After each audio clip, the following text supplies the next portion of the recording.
program BelAhdan, a show with an accent for those without one. Well, news about Egypt, since the topple of the first elected president in Egypt, El-Sisi has a free hand to do whatever it takes. Now he's a champion of war on terrorism. Now he's mass execution, mass detention, and the violation of human rights, according to most of human rights organization in Egypt, is really surpassed any time and era in Egyptian history. We're going to talk about how did Egypt come to this after 4 years of the most impressive uprising, revolution, whatever you can call it. We have here Professor Ragi Assad from Humphrey School of Public Affairs. He is really keeping a pulse on what's going on in Egypt, and actually he's going to Egypt very soon. Welcome to BelAhdan, Professor. Thank you.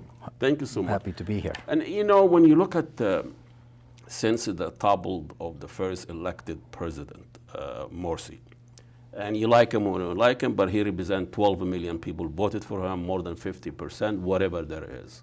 But now he is a traitor. He is been sent to execution, and next month is going to be a mufti, whatever. And Sisi seems like he has a free hand to do whatever it takes, stifling any opposition from the far right, far left. It's not a brother. So under the war on terrorism, which he's selling to the West and the Gulf state, pouring money for Egypt and getting weapons from the West, how did we come to this? Yeah. Well, first, I have a much more nuanced view than you do.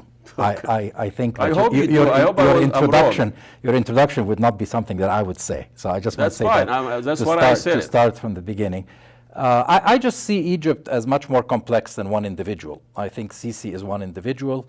He represents something, but he is not the one who's completely in control of everything. Egypt has a very strong, very embedded state apparatus. The state apparatus is more powerful than any one individual at its head. And in fact, that state apparatus, when they decided that Mubarak was no longer useful, decided that to push him out. The state apparatus is not just the military. It is the military, it is the security services, it's the judiciary, it's the bureaucracy. So it's a lot of people. With 6 million people work for the state in Egypt, and many of them have a lot of interest that they want to preserve. And they saw the revolution first, and then the takeover by the Muslim Brotherhood as a threat to their authority. And that state apparatus, with its different factions and different elements, each of which is trying to preserve its interest, has in fact reacted by basically sabotaging Sisi's regime and Morsi's regime, and I hope they do with the Sisi too, and laying the groundwork for Sisi's regime. No, they see Sisi as their protector in some sense, but I also see the competition among these various elements, factions of the state apparatus for influence. They all are trying now to outdo each other about who's going to be tougher on the Muslim Brotherhood, who's going to be tougher on national security, on law and order, etc. So the judiciary is acting on one side and giving all these death sentences, which I don't think are in the interest of Sisi. I think Sisi sees probably that he eventually wants to have a sort of compromise that would allow him to govern. The same thing with the police, and the same thing with other parts of the state. So I think right now what we're seeing is a lot of competition, a lot of maneuvering on the part of these elements within the Sisi's regime, when he doesn't have full control of it. He has not yet established full control of it. I think he will try to do that over the next year or two, but right now he's focusing almost exclusively on getting the economy going, and so he's not paying attention to all of this competition within his faction. Well, I think we're giving him a pass on this if we're saying that he's not in full control when bad things happen. When good things happen, he gets credit. When they screw up in the judiciary and send 500 people to death, we say he's not in control. So we're giving him a pass. What is he in control of? Personally, I don't think these condemnations to death, these death sentences, are going to hold water.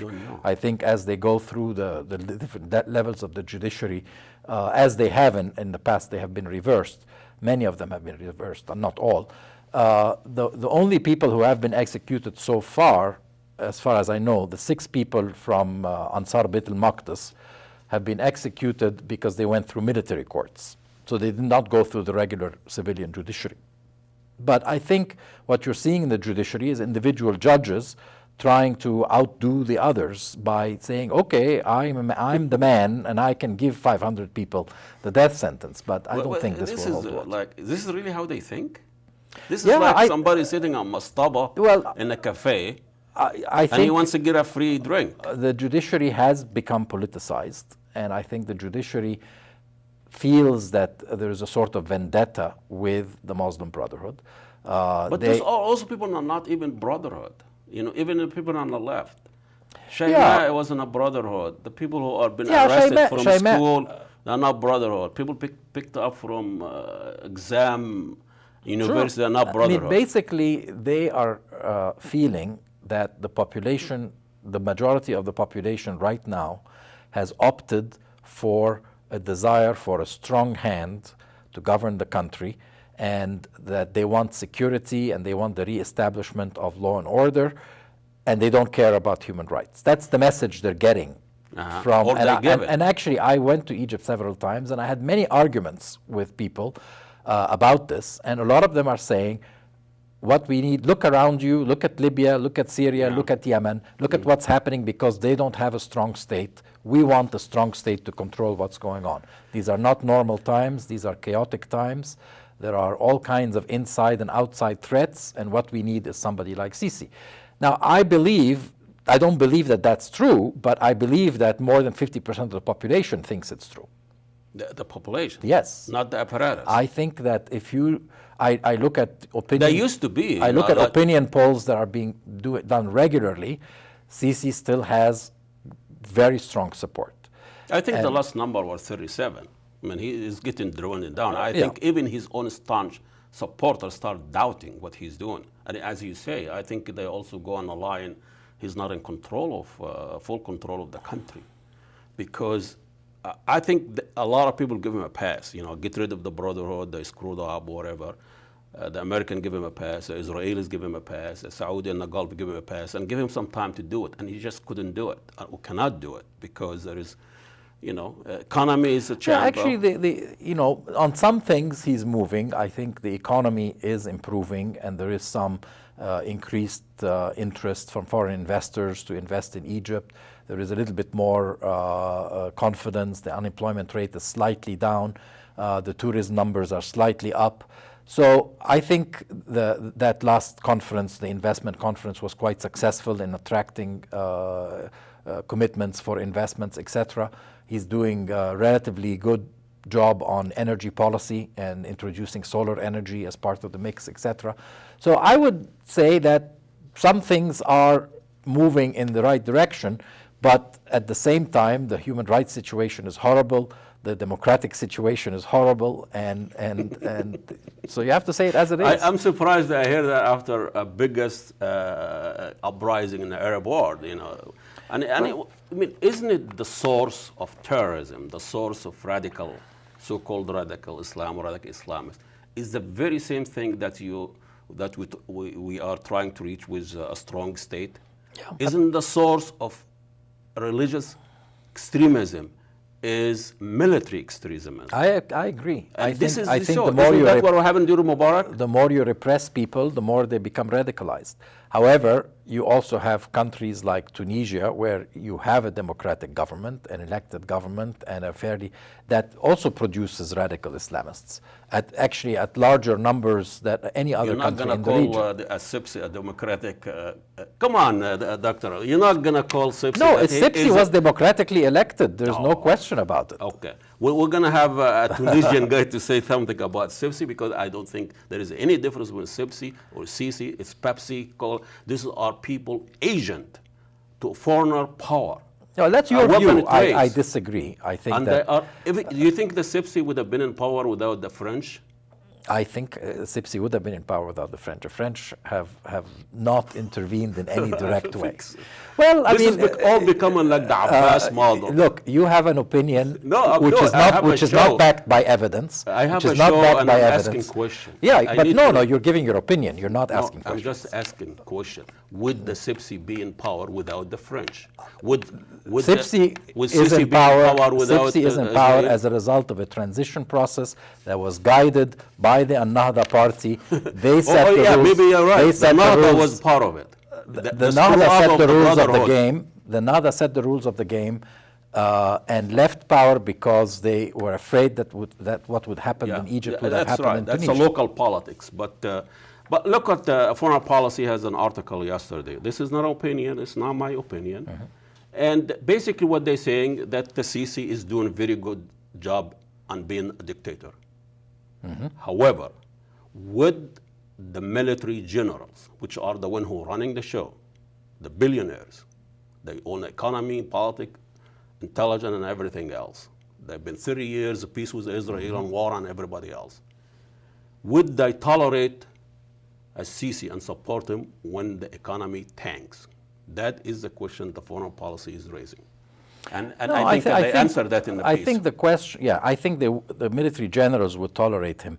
And he's one of them, and he's part and parcel of them. They didn't tolerate Mubarak when he was falling. Yeah, because that's the question. Would the people tolerate him?